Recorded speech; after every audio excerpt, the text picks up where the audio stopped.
Hi, everyone.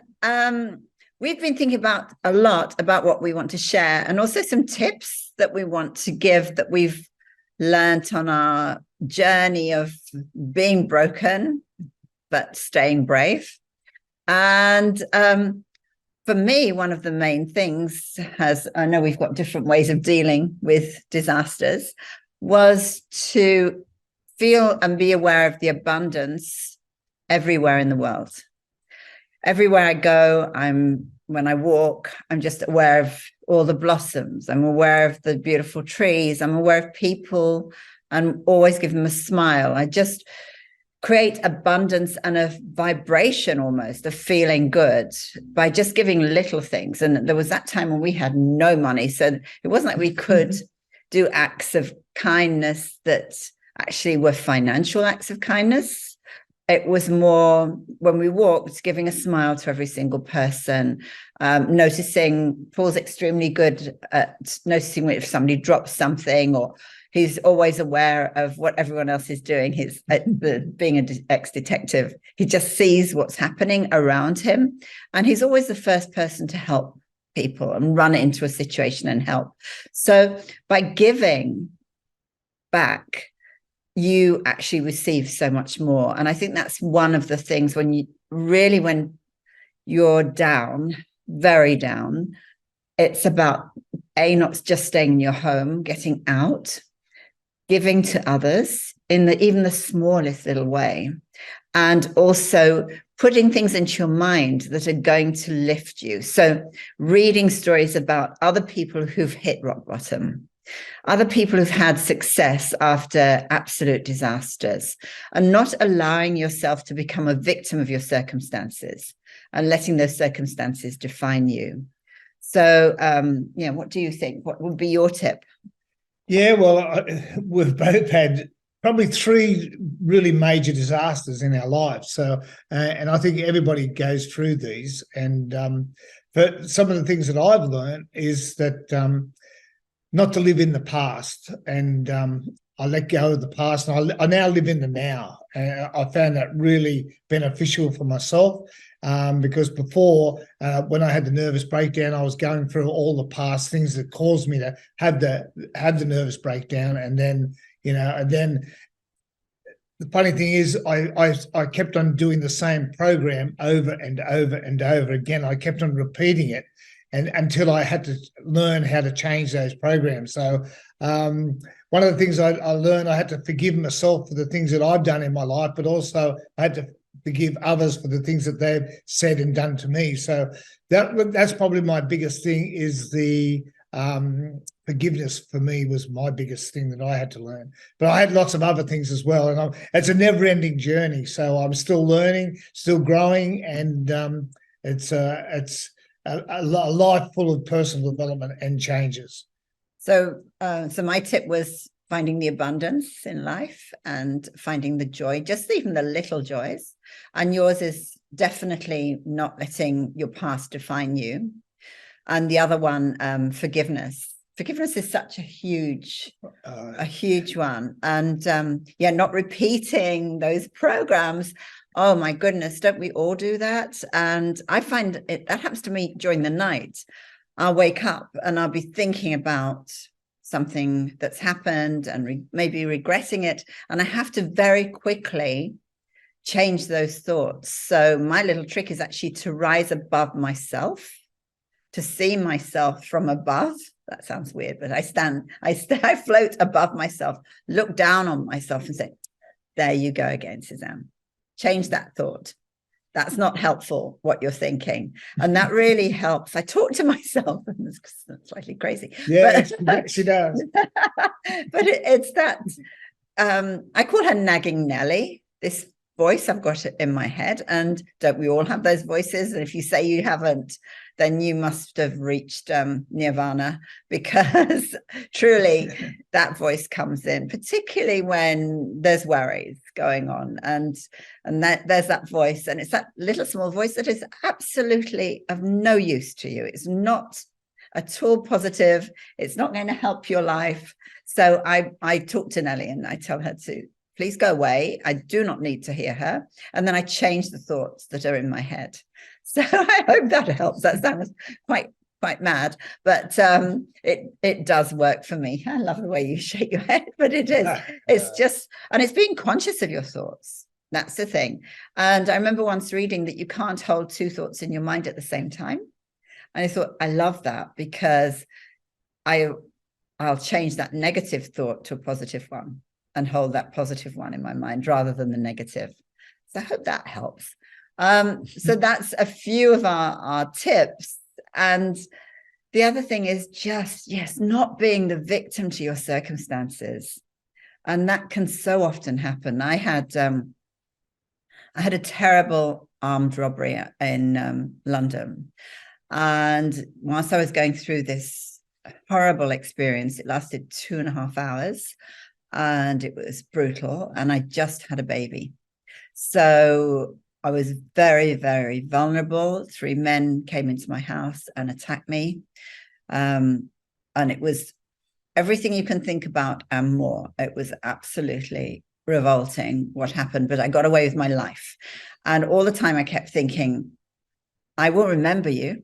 I looked at them. If I survive this, I will remember you and you will pay for this. I will not let this define the rest of my life. And I kept saying that to myself really powerfully, giving myself these thoughts that I was going to survive this and I would remember them. And this was not going to, they were not going to take me down. They were not going to destroy the joy I'd been feeling 2 hours before at the birth of my new baby. They were not going to destroy that for me. So that took a lot of willpower, a lot of counseling as well, I have to say, over the years. But now I can tell you about it. I couldn't talk about that for a long, long time, for years afterwards. But the good thing is they did get caught because of my identikit pictures at Scotland Yard. And they all went to prison. And they went to prison for 10 years. And the detective who was dealing with my case, he had just had a baby with his wife and had a lot of sympathy for what I was going through, and actually said, you can be sure when those guys go to prison, it will not be easy for them, because apparently the other prisoners do not like that, attacking somebody so vulnerable. So that's a good thing. Anyway, I left England after that. So that's how big it was for me. It was huge. I had to leave my own country. But I didn't let it define me. I can tell you about it now. And I've lived by myself for years afterwards. And yeah, I'm fine. You don't. I'm fine. Well, yeah, that's a really good point, because your past does not equal your future. So your destiny is in your hands, and it's up to you whether you choose to, live in the past or stay in the past, or live in the now, or focus on the future and that as well. Suzanne and myself, we both do different things. Suzanne does gratitudes. I do affirmations, and we both sit down and we do our goals and our business goals together. We also do vision boards and that sort of thing. But the most important thing that I've found, in the 72 years on this planet, is to make sure you have a positive mindset. And that's what I had to do, was change the programs that I had, because I kept on making the same mistakes over and over and over and again. And I was tested to see how courageous I was, to see whether I really did want to move forward and change. Because if you keep on doing the same thing over and over and over again, you're going to get the same results. And that's what I say to people now. Just think over your last 5 years. If you want to get the same results, you have to change, because if you don't change, you're going to keep on getting the same results. So, and changing is hard, because we get into a routine, but it's also a program that we pick up when we were, like 6 or 7 or 8 years of age. And these programs last forever. Like our brain is like a computer. It remembers everything from the past and all the old things that have happened to you. But as people, unfortunately, we focus on all the negative things. And then if you focus on the negative things, Suzanne and herself, we do a lot of counseling with our business partners and all that sort of stuff. So, one of the major things we teach them is letting go of the past and having a positive mindset, which is so, so important. I know you love doing that, because you're working with some brilliant women, business entrepreneurs and that sort of thing. So I know that's your joy and your passion. Yes, I love it. And I love listening to language. People give you clues on how they're feeling about life, and you'll hear their pattern. And it's happened actually to us recently. We've heard two people tell us that they've run out of luck. They've run out of luck, and they're, in their 50s, and it's almost like it's kind of this feeling of, oh, there's a bucket of luck that I was given it, and I've run out of it. It's empty. And it's such a negative way of looking at the world. And I understand where that's coming from, because bad things have been happening to them, and it feels like one thing after another, after another, after another. But my goodness, if we'd felt like that, we would never have got off our knees. We'd still be on our knees going, oh, we've run out of luck. Well, that's it. And it's not true. There's amazing things just around the corner for you. If you believe, you have to pull yourself out of that dark space, those dark thoughts, and start by helping others. If you can't help yourself, help others, because by doing that, you're going to feel good. I promise you, it'll be just something small. And the other thing I was very aware of at one point is how in this world, people are always complaining. They're complaining about the weather, they're complaining about their mothers, they're complaining about their job, they're complaining about the banks, they're complaining about the politicians, and they're complaining about a lot of things they actually can't control. And then writing letters of complaint to businesses, which often that is not the person that receives the letter that's been the problem, it's the business and the way it's set up. So I really started giving people appreciation. When something lovely happened, I would appreciate them. And people are shocked. They stop when they do that. And I did it at the airport recently. There was this young girl, heavily tattooed, and she looked amazing, colorful. And she was laughing with a friend of hers. And she served me a cup of tea. And I just said, it is so nice to listen to your laugh. You are just glorious. You're such a beautiful young woman, and you should have seen her face. I'd said like 2 sentences, and I guarantee it would have changed the day. And I guarantee she won't forget it, because I remember the things that have been said to me.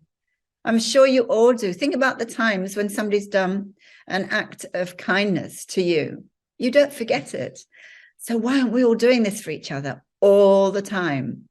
And I've watched my little granddaughter. Savi's good at this. Yeah, she's good. She sees people, we'll be walking to her school, and she'll see somebody with bright red lipstick on sitting at the bus stop. And she'll actually go up to them and say, your lipstick looks so beautiful. And maybe this person has the lipstick all over there. I mean, it's a mess.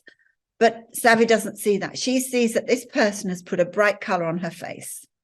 And you should see their faces.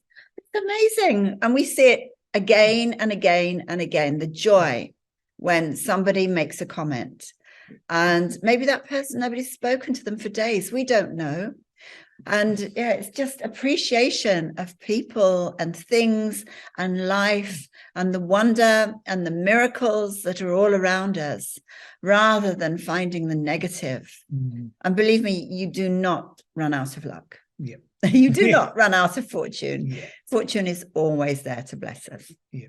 You're a master of random acts of kindness, and I see the people's reactions sometimes, and they don't know that you do it anonymously. So, but we've heard feedback from what you've done. So, what are some of the best ones that you've done? Oh my goodness! Then I'm letting out the people know I've done them. So yes, I forgot about we've that. been all together. Yeah, we don't. Yeah, we were in a restaurant not long ago, and we're sitting in this restaurant. This group of young kids came and sat at a table next to us. Do you remember? Yeah. And they were trying to work out what they're going to eat and how much it was going to cost. And you could tell that it was a big thing for them. A struggle. It was a struggle to try and work it all out, and hoping they hadn't overspent, and working out the menu. There's about 6 of them, wasn't it? Yeah. 6 of them. Yeah. And as we left, I just nudged Paul, and we said to the cafe owner, the restaurant owner, I see the table over there, we'll pay their bill too. And he looked He said, do you know them? Are they your family? I was, no, we don't know them. We just want to pay their bill. We actually almost had to argue with him about why we were paying the bill. We tried to keep it anonymous from the table. Anyway, they were busy chatting and they didn't realize. We have no idea the impact that will have had.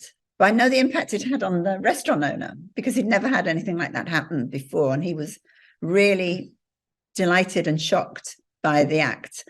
And for us, we had to get out of that restaurant as quickly as possible before they realized that the bill had been paid. We didn't want them to ask for the bill, and we're still talking to the restaurant owner on, yes, no, we don't know these people. We definitely want to add it to our bill.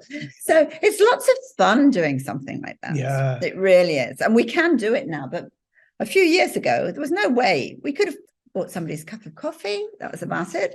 But we really couldn't do the big ones now. Yeah. And, yeah. But what about when we were in Belize with David Wood? oh gosh, yes. That was a exciting. classic one. Yeah. Yeah. Although he did find out that that wasn't knew. anonymous. No, it wasn't anonymous. Yes. But yeah.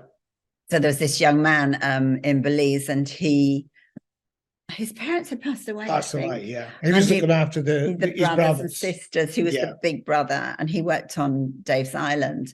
And was he living with the grandma was looking after him, I think. The kids. Yeah. And they had nowhere to live. And Dave was saying, well, what about if we buy them a house? And look, this is on an island in Belize. So it wasn't $7 million like it was in Sydney. No. But it was still a substantial amount of money. And particularly for people in Belize, it was a house for the rest of his life. And we bought the house for him. And with Dave. Yeah. So that's life-changing. Dave still talks about that. But there was never any question of, no, we're not going to do it.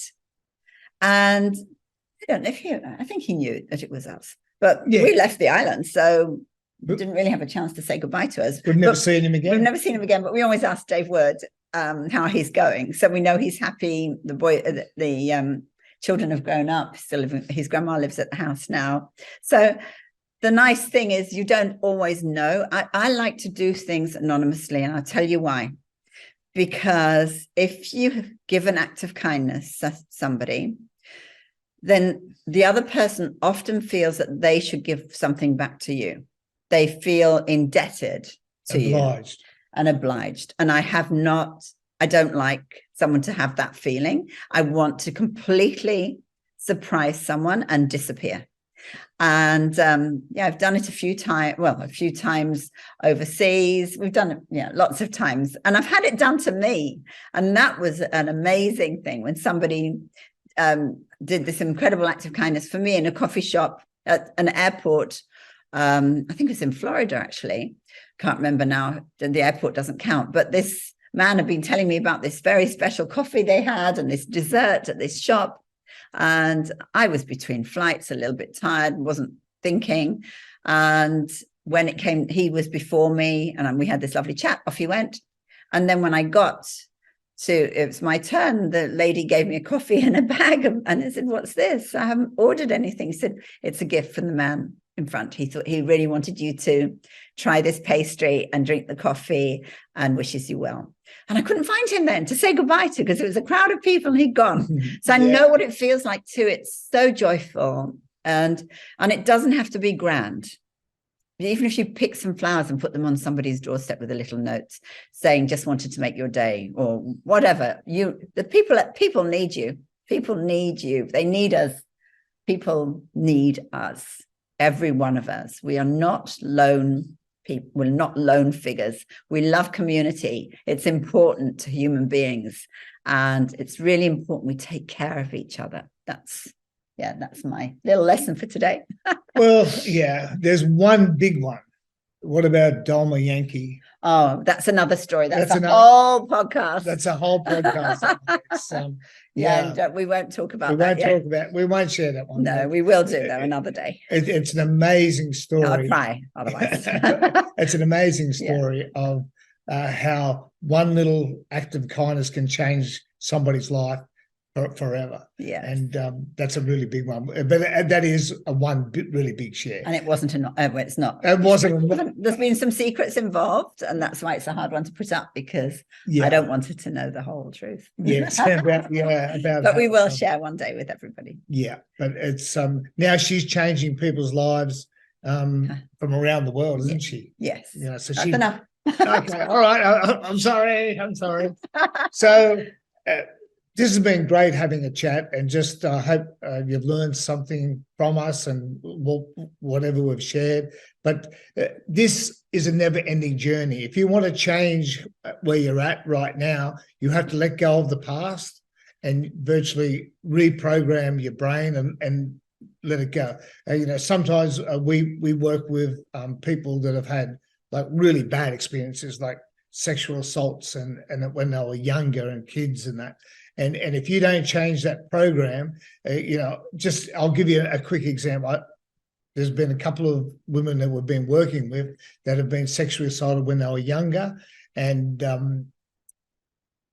virtually we talk to them, and they keep on doing the same program over and over again. That they'll leave one person, the very next person they meet is somebody else that does the same thing, abuse them. It could be physically, it could be mentally, it could be emotionally, but they keep on meeting the same people over and over and over again. So it's very important. These programs are really deep seated, and but they can be changed. So we will do another one on how to change that as well. So we'll do another podcast on how to change your programs that you have. And but it is a never-ending journey. And Suzanne and myself, we both still get tested to see how courageous we are. Okay, you think you've got this beat? Here, let's try this one. Throw a loop at you, or a hurdle at you. So so I'll let you finish off. So it's just being aware is really, really important. Being aware of your thoughts, being aware of your excuses, and be aware of change, how you want to see yourself. Who do you want to be? Who are you? Who do you want to be? Live up to your full potential. Do you want to be a victim, forever saying, I had an abusive marriage, I'm a single mother, all the terrible things that happen to us, I've lost a baby, I've had a brutal armed robbery on our foreheads? Do we want to do that? Or do we want to change those things, having lived through them, but let other people know that you can survive, you will survive, when you have an awareness of who you are? And I think that's really, really important. You want to be the hero of your life journey. Life isn't very long. I can tell you, suddenly we're in our 70s. I have no idea how that's happened. I have no idea. I feel like I'm 20. And truly, I can't believe that I'm the age I am. It's really hard. But when I look back, it's gone so fast. And it's been like an incredible movie about something I've watched about somebody. And yes, of course, I've made mistakes. Yes, of course, I've got regrets. Yes, of course, I've cried a river. I'm a human. You have too. We've gone through the most terrible things, but everybody does. We're humans. We go, and unless you want to put yourself in a cave for 70 years and just live there, you're still going to have experiences. A snake will probably come in the cave, or a leopard, or who knows what's going to happen. But life is messy. And as soon as we can accept that and have an awareness that it's messy, and the lessons we're going through are there to teach us. They're not given as lessons to destroy us. They're given lessons for us to find the hero within ourselves, the shiro. Yeah. Well, yeah. Unfortunately, most people go to their graves and they never, ever reach their full potential. So, we don't want to do that. We want to reach our full potential. We want to see all the adventures, do all the adventures. We want to travel around the world and have new experiences and that as well. So we'll be sharing lots of more information, and it's been great being on the call. Yeah, so. Great to talk to you all. And don't give any power to your excuses. Bye.